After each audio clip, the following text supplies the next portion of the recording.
Bismillahirrahmanirrahim. The lecture is about virus-free plants. सबसे पहले हम देख लेते हैं कि वायरसेस क्या हैं. वायरसेस आर सब माइक्रोस्कोपिक इन्फेक्शियस पार्टिकल्स जो कि प्रोटीन कोट और न्यूक्लिक एसिड से मिलके बनते हैं. तो इसका कोर पार्ट जो है वो न्यूक्लिक एसिड है और प्रोटीन जो है वो उसका कोट है. तो इसके न्यूक्लिक एसिड में जो है वो तमाम जेनेटिक इन्फॉर्मेशन है जो कि इसके लिए लाइफ के एग्जिस्टेंस के लिए चाहिए. तो न्यूक्लिक एसिड इसका जो है वो डीएनए भी हो सकता है, आरएनए भी हो सकता है, may be single stranded RNA. तो इस तरह से जो है वो डिफरेंट न्यूक्लिक एसिड की बेसिस पे हम वायरस की क्लासिफिकेशन करते हैं.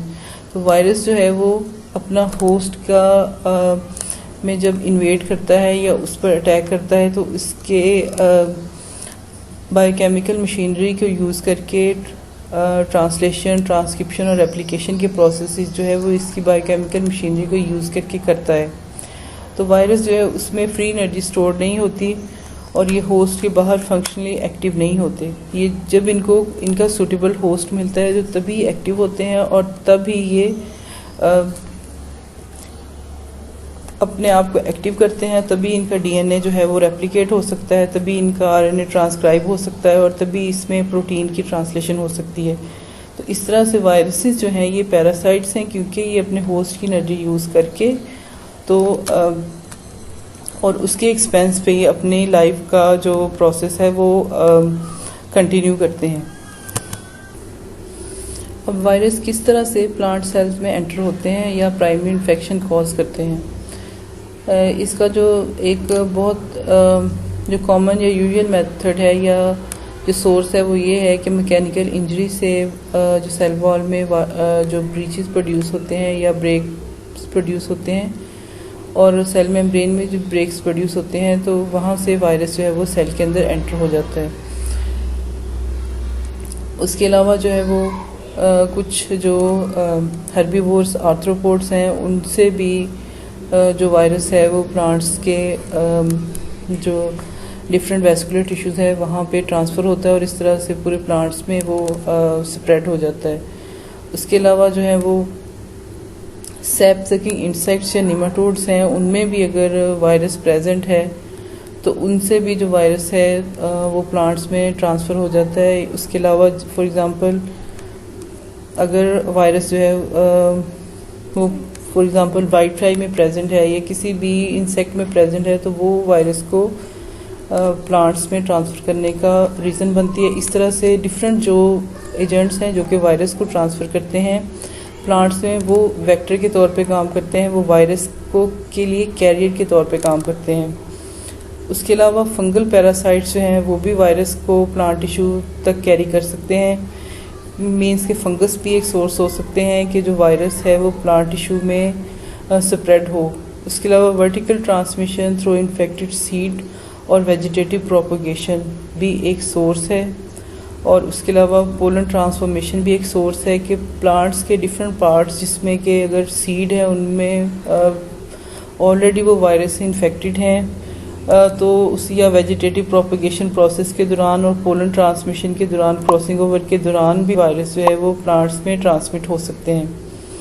उसके अलावा अगर हम इन्फेक्टेड टिश्यू जो कि वायरस से इन्फेक्टेड है उसको अगर हम हेल्दी टिश्यू के ऊपर ग्राफ्ट कर दें तो इस तरह से भी जो वायरस है वो हेल्दी टिश्यू में ट्रांसफ़र हो सकता है. तो इस तरह से डिफरेंट मेथड्स हैं वायरस की ट्रांसमिशन के जिसमें कि सबसे जो कॉमन या सबसे जो इजी मेथड है वो ब्रीचिंग का प्रोसेस है. उसके बाद जो है वो डिफरेंट आर्थ्रोपोड्स हर्बीवोर्स हैं, उसके अलावा सैप सकिंग इंसेक्ट्स हैं और उसके अलावा फंगल पैरासाइट्स और इन्फेक्टेड सीड हैं, ग्राफ्टिंग है. डिफरेंट मेथड हैं जिनके वायरस प्लांट्स में एंटर होकर प्राइमरी इन्फेक्शन कॉज कर सकता है.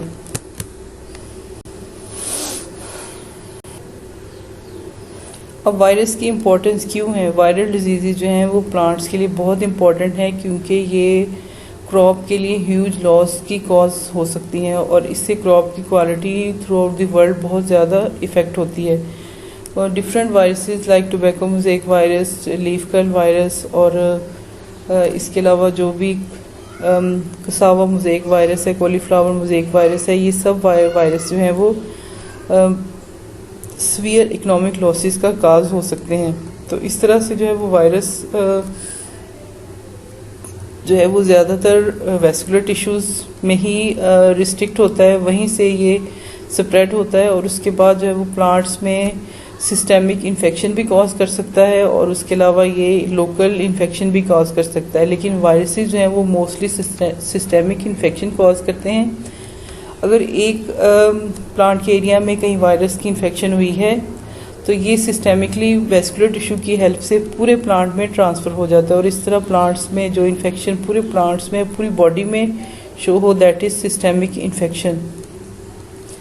तो इन्फेक्शन जो है उसके रिज़ल्ट हमेशा विजिबल नहीं होते, लेकिन उससे इकोनॉमिक लॉस ज़रूर होता है। तो जो प्लांट्स हैं उनमें डिफरेंट काइंड्स की सिम्टम जो हैं वो वायरस से शो हो सकती हैं, जिसमें कि लीफ येलोइंग है। लीफ जो है वो उसमें जो फूड है उसकी सप्लाई ब्लॉक हो जाती है, तो उसमें लीफ में येलो स्ट्रिप्स ये येलो ब्लॉचेस प्रोड्यूस हो जाती हैं और इसके अलावा लीफ कर्लिंग प्रोड्यूस हो सकती है, जिसको कि लीफ डिस्टॉर्शन भी कहते हैं। और उसके अलावा ग्रोथ डिस्टॉर्शन या स्टंटेड ग्रोथ वाले प्लांट्स भी प्रोड्यूस हो सकते हैं और इसमें फ्रूट्स और फ्लावर में डिफरेंट टाइप्स की एबनॉर्मेलिटीज़ प्रोड्यूस हो सकती हैं। तो वायरसेस जो हैं वो ना सिर्फ इकोनॉमिक लॉस का कॉज करते हैं, बल्कि पहले ये प्लांट जो है उसकी जो फिज़िकल और उसकी जो अपीयरेंस है उसमें चेंजेस प्रोड्यूस करते हैं और इस तरह से जो है वो फाइनली जो है वो क्रॉप प्रोडक्शन में रिडक्शन कॉज करते हैं। उसके अलावा क्रॉप की क्वालिटी और फाइनली ये इकोनॉमिक लॉस कॉज कर सकते हैं।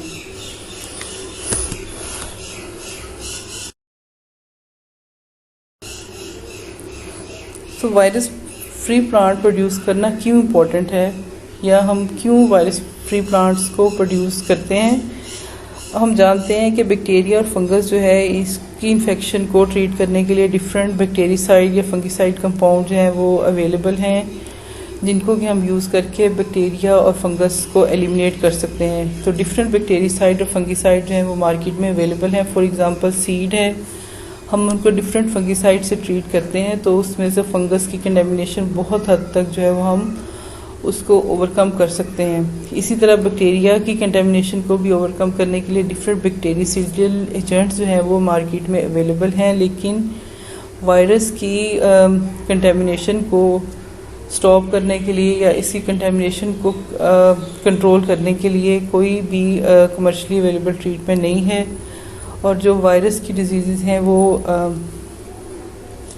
प्लांट्स में बहुत ज़्यादा इकोनॉमिक लॉस कॉज कर सकती हैं। तो इसके लिए जो पॉसिबल ट्रीटमेंट है वो मेरिस्टेम कल्चर है, मींस के production of virus free plants through meristem, क्योंकि वायरसेस जो हैं वो वेस्कुलर सिस्टम में मूव करते हैं और जो मेरिस्टेम टिश्यू है उसमें वेस्कुलर सिस्टम एब्सेंट होता है, तो वायरस जो है वो मेरिस्टेम टिश्यूज़ में मूव नहीं कर सकता। दूसरा जो मेरिस्टेम टिश्यूज़ हैं उसमें हाई मेटाबॉलिक एक्टिविटी होती है, जिससे की वजह से जो मेरिस्टेमेटिक सेल्स हैं वो बहुत एक्टिवली डिवाइड होते हैं, बहुत हाईली उनमें सेल डिवीजन का रेट होता है और ये वायरस को रेप्लिकेट करना अलाउ नहीं करते। उसके अलावा जो मेरिस्टेमेटिक टिश्यूज़ हैं उसमें high level of different hormones और ऑक्सीन्स प्रेजेंट होते हैं, जो कि शूट एपाइसिस में, और ये वायरस की मल्टीप्लिकेशन को इनहिबिट करते हैं। तो इस तरह से वायरस फ्री प्लांट्स को प्रोड्यूस करने के लिए जो बेस्ट मेथड है that is culturing of meristematic tissue. हम मेरिस्टेमेटिक टिश्यू को कल्चर करते हैं क्योंकि ये इनमें वेस्कुलर सिस्टम का जो है वो प्रेजेंट नहीं होता। मोस्टली वायरस जो है वो वेस्कुलर सिस्टम से ही ट्रैवल करके पूरे प्लांट में सिस्टेमिक जो इन्फेक्शन है वो काज करते हैं। तो इस तरह से जो मेरिस्टेम है उसमें वेस्कुलर सिस्टम प्रेजेंट नहीं है, उसमें मेटाबॉलिक एक्टिविटी हाई है और उसमें जो है वो डिफरेंट जो हार्मोन्स है उनका लेवल हाई है। जो ये सब चीज़ें हैं ये वायरस की स्प्रेडिंग और इसकी जो ग्रोथ है उसको इनहिबिट करती हैं।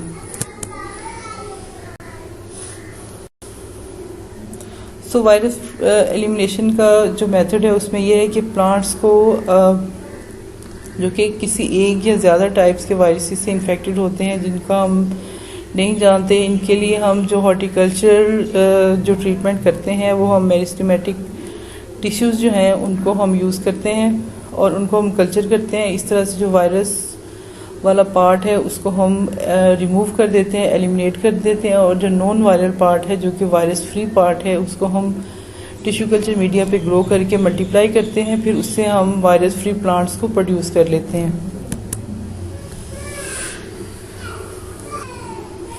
सो वायरस फ्री प्लांट्स प्रोड्यूस करने के लिए जो हम मेथडोलॉजी यूज़ करते हैं उसमें हम फर्स्ट स्टेप पे हम कलेक्शन ऑफ प्लांट मटेरियल करते हैं।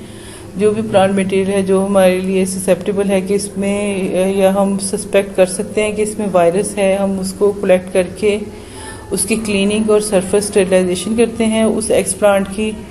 उसके बाद हम मीडिया प्रेपरेशन करते हैं with different concentration of oxygen और साइटोकाइनिन जो कि हमारे टिश्यू कल्चर और हमारे प्लांट की ग्रोथ के लिए ऑप्टिमाइज्ड होता है। वो मीडिया प्रेपरेशन करते हैं और हम उसके बाद प्लांट्स को जो है वो उनकी मेरिस्टेम जो रीजन है उसको टिश्यू कल्चर से मीडिया के ऊपर कल्चर कर देते हैं। फिर हम उसकी अगेन सब कल्चरिंग करते हैं।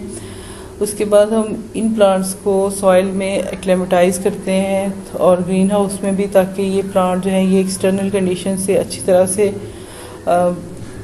जो है वो फेमिलियर हो जाए। उसके बाद हम इसकी डीफ्लास्किंग या पॉटिंग मिक्सचर के बाद हम इनको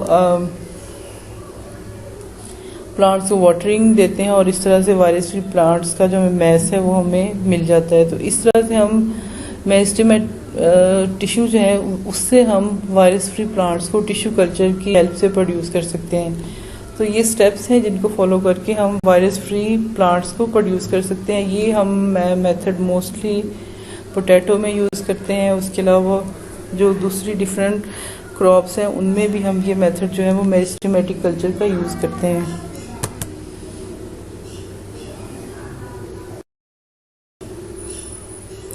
मेरिस्टेमेटिक कल्चर का अगर हम मेथड देखें तो इसमें हम एपिकल मेरिस्टेम देखें तो एक डूम शेप स्ट्रक्चर है जो कि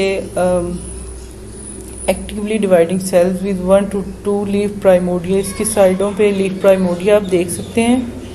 तो ये लीफ प्राइमोडिया के सेंट्रल पार्ट जो है ये मेरिस्टेमेटिक रीजन है। ये रीजन जो है वो इसमें जाइलम और फ्लोएम टिश्यूज़ प्रेजेंट नहीं हैं।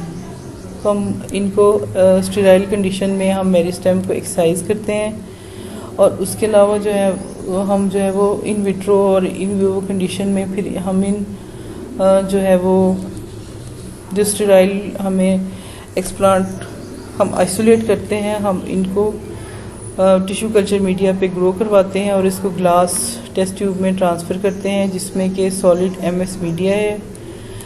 अब सॉलिड एमएस मीडिया जो है उसका काम ये है कि वो इस मेरिस्टेम को सपोर्ट देती है और इस तरह से जो है वो हम इनको कुछ अरसे के लिए डार्क में रखते हैं और उसके बाद जो है हम इसको स्टैंडर्ड एलिमिनेटेड कंडीशंस में इसको एक्सपोज कर देते हैं। मींस कि जब हम कल्चरिंग करते हैं तो हम 3 दिन के लिए या ऑप्टिमाइज टाइम के लिए अकॉर्डिंग टू क्रॉप हम इनको डार्क में रखते हैं। फिर उसके बाद हम इनको स्टैंडर्ड एलिमिनेटेड कंडीशंस प्रोवाइड करते हैं कि स्टैंडर्ड लाइट और स्टैंडर्ड टेम्परेचर प्रोवाइड करते हैं ताकि ये प्लांट में प्रोड्यूस हो के तो ये मेरिस्टेम जो है ये रीजनरेट होकर प्लांट प्रोड्यूस कर दे। उसके बाद रीजनरेटेड जो प्लांटलेट्स हैं जो कि मेरिस्टेम कल्चर से डिराइव होते हैं, इसमें जब मदर प्लांट के करेक्टरिस्टिक तो होते हैं लेकिन क्योंकि इसमें वेस्कुलर टिश्यू मदर प्लांट का नहीं होता तो इसलिए जो है वो ये टिश्यू जो है वो वायरस फ्री प्लांट्स जो हैं वो ऑटोमेटिकली बन जाते हैं।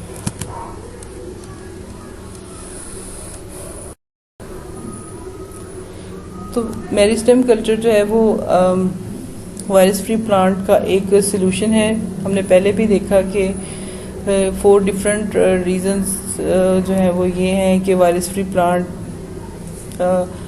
को जो मेरिस्टेम कल्चर से प्रोड्यूस करते हैं कि मेरिस्टेम में वेस्कुलर टिश्यू प्रेजेंट नहीं होता, इसमें मेटाबॉलिक एक्टिविटी बहुत हाई है, इसमें ऑक्सीजन लेवल बहुत हाई है और इस तरह से जो है ये न्यूट्रिएंट्स इसके एंजाइम्स जो है वो न्यूट्रिएंट्स जो है वो कम्पीट करते हैं वायरस के साथ रेप्लिकेशन के प्रोसेस में कि क्योंकि इसका ये अपना रेप्लिकेशन सिस्टम है इसलिए वायरस जो है उसको अडेप्ट करने में टाइम लगता है, जबकि क्योंकि प्लांट का अपना रेप्लिकेशन सिस्टम है इसलिए प्लांट इजीली जो है वो अपने न्यूट्रिएंट्स को यूज़ करके तो वायरस की रेप्लिकेशन को के साथ compete करके तो इसको इनहिबिट करके प्लांट सेल्फ रेप्लिकेट होता है और इस तरह से जो है वो हमने देखा कि वायरस पार्टिकल जो है वो जाइलम और फ्लोएम टिश्यूज़ में रह जाते हैं, जबकि जो मेरिस्टेमेटिक रीजन है उसमें वायरस पार्टिकल्स या वायरस का टाइटर नहीं होता। तो इसको जब हम मेरिस्टेम को कल्चर करते हैं और इसको हम प्रॉपर कंडीशन देते हैं तो इससे प्लांट्स रीज हो जाता है।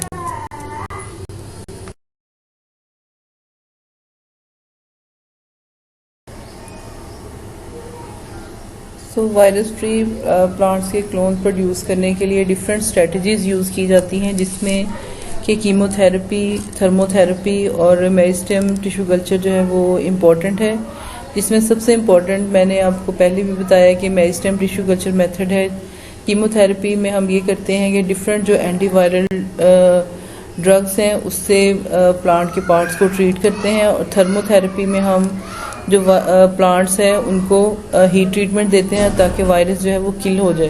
तो इस तरह से हम मेरिस्टेम कल्चर या और टिश्यू कल्चर टेक्नोलॉजी, थेरेपी और थर्मोथेरेपी डिफरेंट हम जो है वो टेक्निक्स यूज़ करते हैं वायरस को कंट्रोल करने के लिए।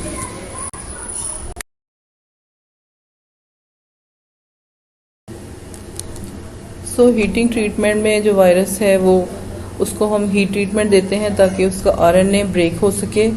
इसके लिए हम जो वायरस पार्टिकल है उसको हीट ट्रीटमेंट देते हैं ताकि उसके जो इंजाइमेटिक है उसकी डिग्रेडेशन हो, और इसके लिए जो है हम डिफरेंट क्रॉप्स या डिफरेंट प्लांट्स को डिफरेंट टेम्परेचर पे ट्रीट करते हैं ताकि उनमें से वायरस जो है वो एलिमिनेट हो जाए। तो इसमें हम वायरस का जो आरएनए पॉलीमरेज है और जो कि आरएनए को सिंथेसाइज करता है वो हीटिंग से उसकी डिग्रेडेशन हो जाती है, और इसके अलावा वायरस के जो पार्टिकल्स हैं जिसमें कोड प्रोटीन और उसका आरएनए या डीएनए जीनोम है उसकी असेंबली को भी हम हीट ट्रीटमेंट से इनहिबिट करते हैं। तो डिफरेंट क्रॉप के लिए डिफरेंट टेम्परेचर है जिसमें कि उसकी वायरस को हम एलिमिनेट कर सकते हैं या उसकी ग्रोथ को इनहिबिट कर सकते हैं।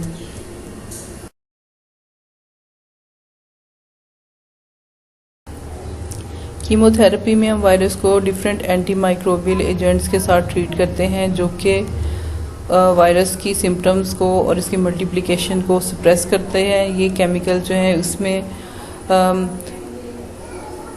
वायरिजोल है, DTH और राइबावायरन, ये सारे केमिकल्स हैं जो कि एंटीवायरल एजेंट्स हैं जिनको हम वायरस की एक्टिविटी को कंट्रोल करने के लिए यूज़ करते हैं। उसके अलावा हम प्लांट्स की ग्रोथ प्रमोटिंग एजेंट जिसमें साइटोकाइनिन और ऑक्सिन्स हैं उनको यूज़ करते हैं ताकि प्लांट जो है वो इस स्ट्रेस कंडीशन से बाहर निकल सके। उसके अलावा एंटी मेटाबोलाइट केमिकल हैं जिसमें एज़ोगुआनिन इंक्लूडेड हैं और एक्टिनोमाइसिन D, साइक्लोहेक्सामाइड B, ये डिफरेंट केमिकल्स हैं जो कि एंटी मेटाबोलाइट केमिकल्स हैं जो कि मेटाबॉलिक एक्टिविटी को स्लो करते हैं वायरस की, इनको यूज़ करते हैं। और प्लांट की ग्रोथ प्रमोटर जो एजेंट्स हैं उनको यूज़ करते हैं ताकि प्लांट की ग्रोथ भी हो और वायरस जो है उसकी ग्रोथ रिटार्ड हो। और उसके अलावा वायरस की जो ग्रोथ और उसकी मल्टीप्लिकेशन को सप्रेस करने के लिए डिफरेंट जो एंटीवायरल केमिकल्स भी यूज़ करते हैं।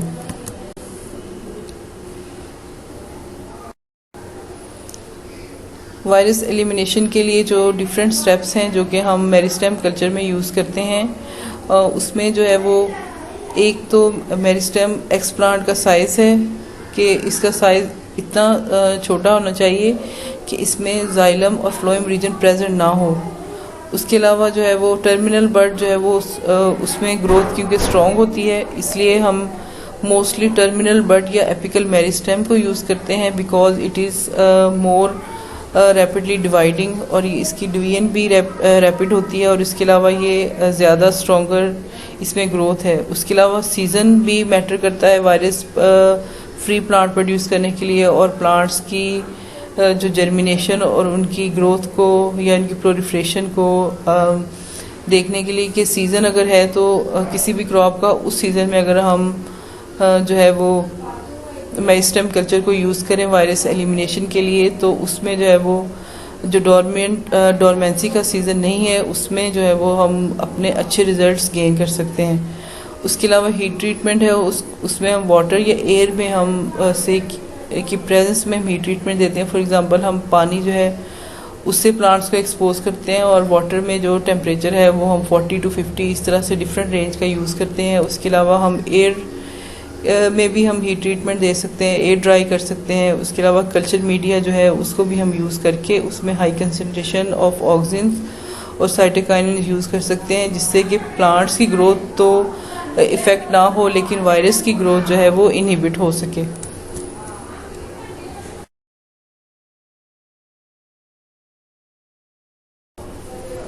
माइक्रोग्राफ्टिंग का प्रोसेस भी वायरस की ग्रोथ को इनहिबिट करने के लिए यूज़ किया जाता है। इसमें मेरिस्टेम टिप जो है उसको किसी भी रूट स्टॉक के ऊपर ग्राफ्ट कर देते हैं। रूट स्टॉक जो है वो हेल्दी है, लेकिन जो मेरिस्टेम टिप है इट में बी वायरस इन्फेक्टेड, तो हम इस टिप को कट करके तो हम हेल्दी प्लांट जो है उसकी रूट के ऊपर जो है हम इसको ग्राफ्ट कर देते हैं, और इस तरह से जो है हम इसमें जो कुछ अरसे बाद जो है वो ये इसके साथ अटैच हो जाती है, और इस तरह से हम जो है वो इस प्रोसेस को यूज़ करके तो जो कि वायरस फ्री टिप है किसी भी प्लांट की, उसको हम किसी हेल्दी प्लांट के ऊपर जो है वो ग्राफ्ट कर सकते हैं। और ये प्रोसेस जो है वो फ्रूट क्रॉप्स के लिए, स्पेशली वुडी स्पीशीज़ के लिए बेटर है, और इसमें जो है वो हम इजीली जो है वो वायरस को एलिमिनेट कर सकते हैं।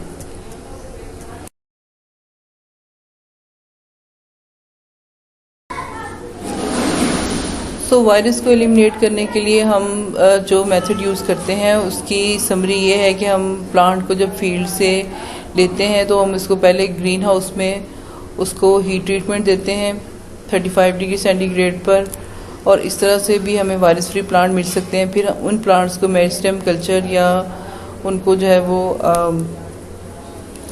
एडवेंटेशियस रूट से भी हम इसको ग्रो करवाते हैं। तो इस तरह से हम हमारा ऑब्जेक्टिव ये है कि हम वायरस फ्री प्लांट प्रोड्यूस करें, और उसके बाद हम इन प्लांट्स की वायरस टेस्टिंग करते हैं और इनकी माइक्रो प्रोपिगेशन साइकिल से हम देखते हैं, और वायरस इंडेक्स इन प्लांट का चेक करते हैं कि इसमें वायरस का कितना अगर प्रेजेंट है तो उसकी कितनी कंसंट्रेशन है या उसका इंडेक्स क्या है। तो इस तरह से हम वायरस फ्री प्लांट्स प्रोड्यूस करके तो उसका जो है वो वायरस इंडेक्स या इसके बायो एसे से हम वायरस की अमाउंट या उसकी जो है वो सीवियरिटी ऑफ अटैक भी हम फाइंड कर सकते हैं।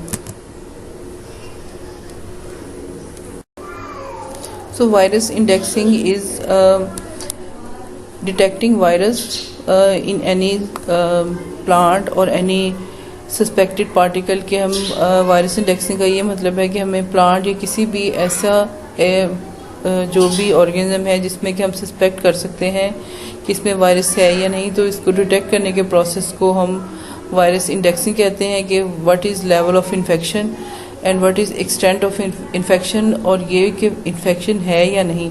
तो इसके लिए जो है वो डिफरेंट हम इंडिकेटर होस्ट यूज़ करते हैं, और ग्राफ्टिंग से भी हम जो प्लांट्स है उसमें इनोकुलेशन करके तो हम चेक करते हैं कि वायरस इसमें प्लांट में ट्रांसफ़र हो रहा है या नहीं हो रहा।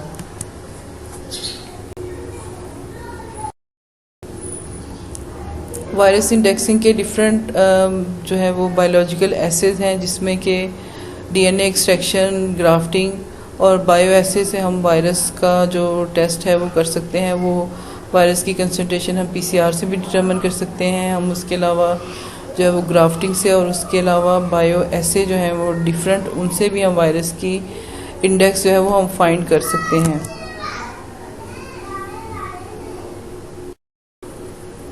वायरस इंडेक्सिंग के डिफरेंट फिज़िकल मेथड्स भी अवेलेबल हैं, जिसमें कि इलेक्ट्रॉन माइक्रोस्कोपी है, जिससे कि हम वायरस का की टाइप और वायरस की मॉर्फोलॉजी और वायरस की स्ट्रक्चर जो है वो हम इलेक्ट्रॉन माइक्रोस्कोपी या कन्फोकल माइक्रोस्कोपी से डिटरमिन कर सकते हैं, और इस तरह से हम किसी भी प्लांट में वायरस की जो अमाउंट है या उसकी प्रेजेंस है उसको चेक कर सकते हैं।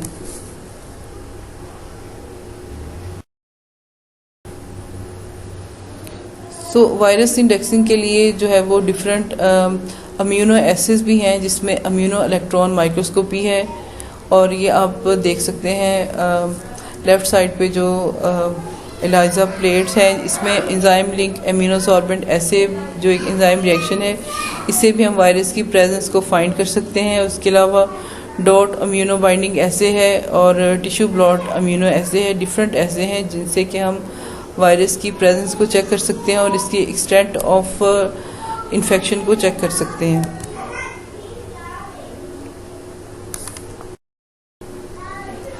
ये लिस्ट ऑफ डिफरेंट प्लांट्स हैं जिनको कि हम वायरस फ्री प्लांट जिनसे हम मेरिस्टेम कल्चर से प्रोड्यूस कर सकते हैं। इसमें सोलिनम ट्यूबरोसम है, इनके भी जो है वो लीफ रोल वायरस और पोटैटो वायरस जो हैं उनको हम मेरिस्टेम कल्चर से एलिमिनेट कर सकते हैं। उसके अलावा टोबैको मोज़ेक वायरस को एलिमिनेट कर सकते हैं। और शुगर कैन है, गार्लिक है, पाइनएप्पल, कॉलीफ्लावर और डिफरेंट प्लांट्स हैं जिनके कि हम वायरस को मेरिस्टेम कल्चर से एलिमिनेट कर सकते हैं। सो लैब में जो है वो best method of virus elimination meristem culture, जिससे कि हम वायरस को जो है वो एलिमिनेट कर सकते हैं।